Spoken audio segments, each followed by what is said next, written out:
Explanation: these narrations describe the characteristics of the era of the rise of the Dajjal: widespread ignorance, weakness in the organization of the Diniyah, prevalence of hatred among people, and people's negligence from remembering the Dajjal to the extent that even the imams no longer mention it in the pulpit. In other words, the age of the Dajjal is an era in which the atmosphere has been dominated by negligence and ignorance, mixed with division and hatred between people. This characterization leads to a serious problem, which is that the assertion that the era of the Dajjal's coming out with this characterization does not correspond to the assertion that the Dajjal's coming out will be in the time of the Mahdi, or in the era of the glorious victory for the Taifa Manshura at the end of time.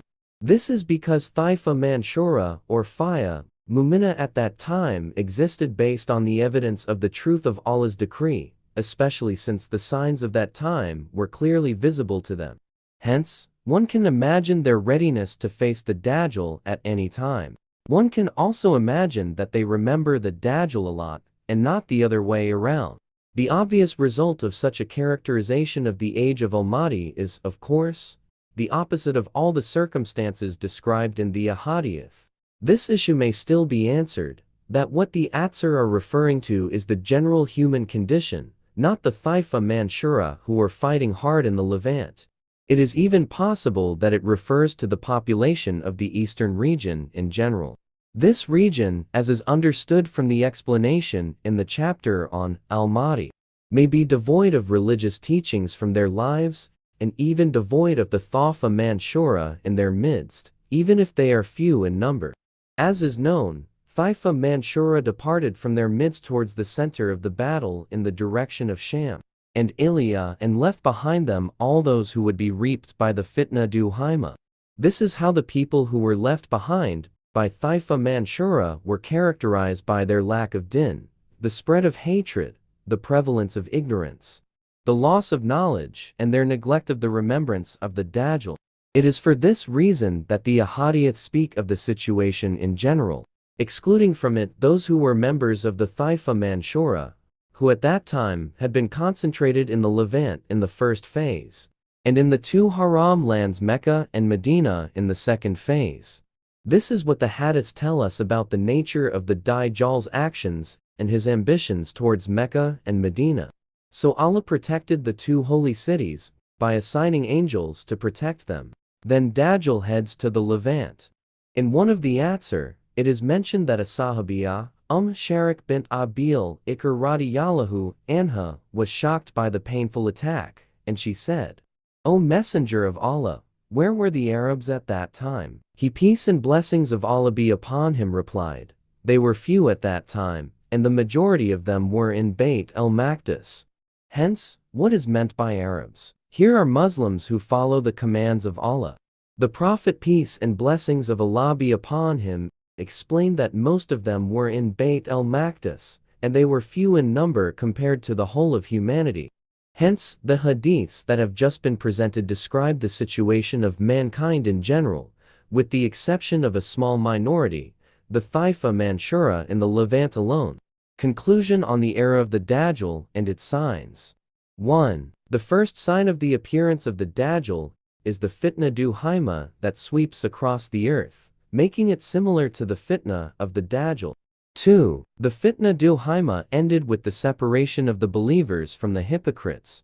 The believers march with added rabbinic energy to establish the second Islamic Dawla, imagined to be during the time of al-Mahdi, and then many armies move against this newly emerged Dawla in preparation for a colossal battle, Malhama Ujma. 3. The annihilation of the Roman forces was accomplished in a major battle, and the capital of the Muslims was Bayt el-Maqdis. 4. The Muslim army moved towards Constantinople to liberate the city. This event happened 6 years after the start of the colossal battle, but we do not know when this event continued. 5. At that time, there was a significant change in climate, which continued from the 4th year after the beginning of the battle until the 7th year. The victory of the Muslims in this great battle and their mobilization to liberate Constantinople resulted in their gaining power and the ability to establish truth and justice throughout the world. which made the Dajjal angry, and he emerged under the influence of this anger in order to prevent the Muslims from achieving their predetermined goal. 3. Location of the appearance of the Dajjal. From Abu Bakr ash-Shiddiq radiyallahu anhu, that the Messenger of Allah sallallahu alayhi wasallam said, Dajjal will come out of a country in the east called Khurasan. A people will follow him whose faces will be like a shield with skin on its back. At Tirmidhi, Al-Fitan, Hadith. No. 2338. He commented on this hadith. Hazen Garib. Foreign vocabulary. Khurasan, widely known lands. Among the lands across the river and the country of Iraq today, the Khurasan region includes most of eastern Iran and Afghanistan, as well as some areas of the Islamic republics that used to be part of the Soviet Union, such as Uzbekistan and Tajikistan. Wujuhahumul Majanul Muthrako. Al-Majan is a shield, while al-Muthraka means the skin on the back. This is the nature of the faces of the people of the Turkic Tatar and Uzbek regions. Anas ibn Malik radiyallahu anhu reported that the Messenger of Allah, may Allah's peace and blessings be upon him, said, the Dajjal will come out from among the Ashbahan Jews, accompanied by 70,000 Jews wearing crowns. Muslim, Al-Fitan wa Asarath as-Sa, Hadith No. 2944. It is in the words of the Messenger of Allah commenting on the news described by Tamim radiyallahu anhu.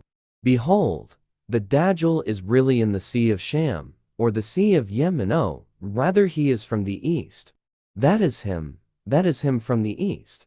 That is him from the east. He gestured with his hand, pointing to the east. Sahih Muslim. We say, the words of the Prophet, peace and blessings of Allah be upon him, after mentioning the East Masaric, namely the word mahua, that is, him, are not meant as nafi, to negate, but only as an addition zaidah. The repetition here is to emphasize that the Dajjal will come out from the east. Abu Hurairah, may Allah be pleased with him, reported that the Messenger of Allah, may Allah's peace and blessings be upon him, said, the Dajjal will emerge from there as he gestured towards the east. Heard by Ibn Hibban in his Sahih, Hadith number 6792, his Muhakkik said, this Hadith is Hazen. Ibn Hibban commented after issuing this Hadith, Abu Hatim radiyallahu anhu said, what Abu Hurairah said, he gestured towards the east, he meant Bahrain, because Bahrain is located east of Medina. The appearance of the Dajjal may be from one of the many islands there, not from Khurasan. The evidence that confirms this is that the Dajjal was tied up on one of the islands in the sea, according to the report of Tamim ad-Dari, whereas there is no sea in Khurasan and no islands. Explanation: Ibn Hibban's assumption that the Dajjal will emerge from Bahrain contradicts the numerous texts that state that the eastern region is Khurasan or Ashbahan.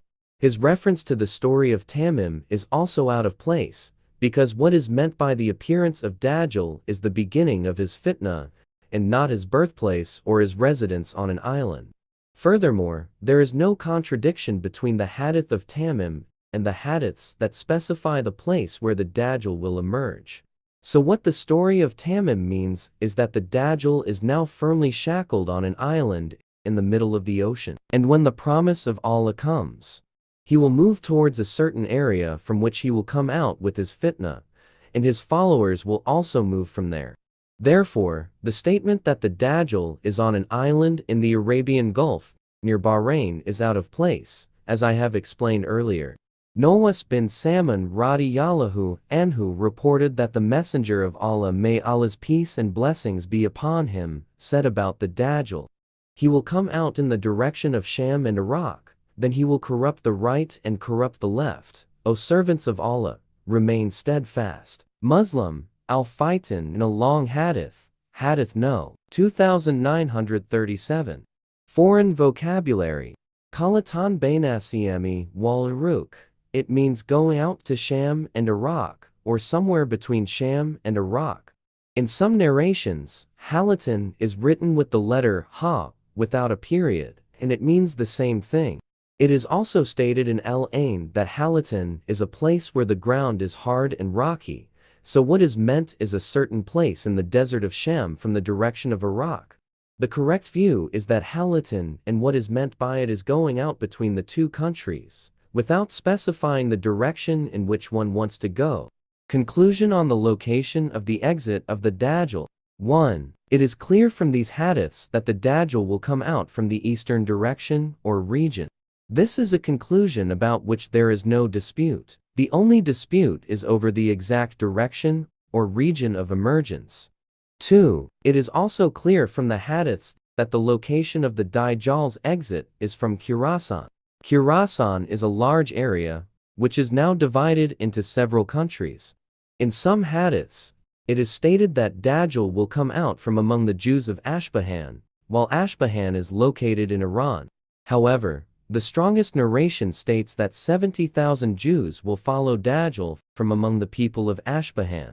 From this strong narration, it is still not certain that Dajjal will come out of the Jewish community of Ashbahan, even though his followers will be from among them.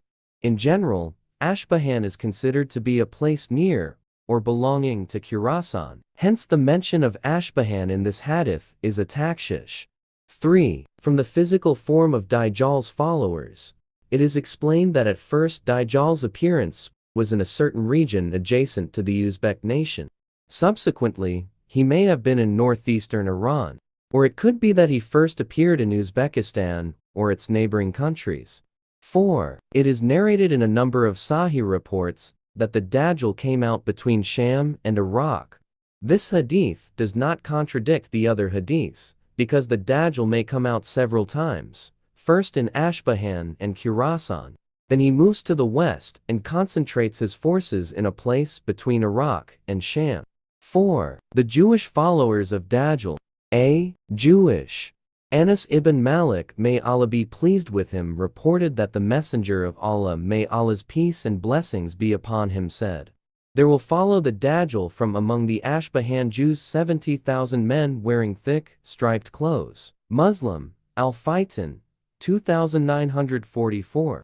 Explanation: it is clear from this hadith that Dajjal is followed by 70,000 Ashbahan Jews. This hadith does not indicate that these 70,000 Jews are the only followers of Dajjal, but that they are the first ammunition of Dajjal at the beginning of his appearance. At that time, his followers from Ashbahan numbered 70,000, so it is obvious that his followers from other circles were far more numerous. And it has been mentioned in a number of Atsar that the majority of Dajjal's followers are Jews. Anyone who knows the mentality of the Jews will find that they are the most suitable to be followers of Dajjal and supporters of his fitna. The Jews, since the beginning of their religion, have always rejected the existence of a deity that is invisible to their eyes. That is why they did not hesitate to ask Moses alayhi salam for Allah to appear to them visibly. It was they who also asked Musa alayhi salam, after their rescue from Firan and their emergence from the sea, to make a god for them to worship. They were the ones who fell into the fitna of the calf statue immediately after the departure of Musa alayhi salam for a short time. These events at the time of their prophets show a distorted and sick mentality that does not believe in anything but what is visible. In addition, it is the mentality of materialistic desires that will not grow and flourish except under the auspices of material things, and does not believe except in material things. Judaism is the religion that has deviated the most from the teachings of Allah, may He be glorified and exalted, and that has distorted the images of the prophets the most, even to the point of openly denying the attributes of Allah, may He be glorified and exalted, and ascribing to Him all the attributes that He does not deserve. If we add to this, the Jews are waiting for their liberator, whom they believe will come out at the end of time. They characterize the liberator as the Malika Salam, whom they were given glad tidings of. Based on that, the liberator for them is Dajjal. Dajjal is the god that they themselves can see. This is the material god that fulfills their desires and suits their lusts. B. The group of disbelievers and Kawari. Ibn Umar radiyallahu and Humar reported that the Messenger of Allah peace and blessings be upon him said. There will be a generation that recites the Qur'an, but it does not pass down their throats. Whenever a generation arises it is cut off. Lunyu Amar said, I heard the Messenger of Allah say, whenever a new generation arises, it is cut off, more than 20 times until the Dajjal appears in their area. Our Lunyu Maya, Al-Fitan, Hadith No. 174. The Muhakkik said in Az-Zawad the chain is Sahih, and Al-Bukhari relied on all the narrators of this hadith.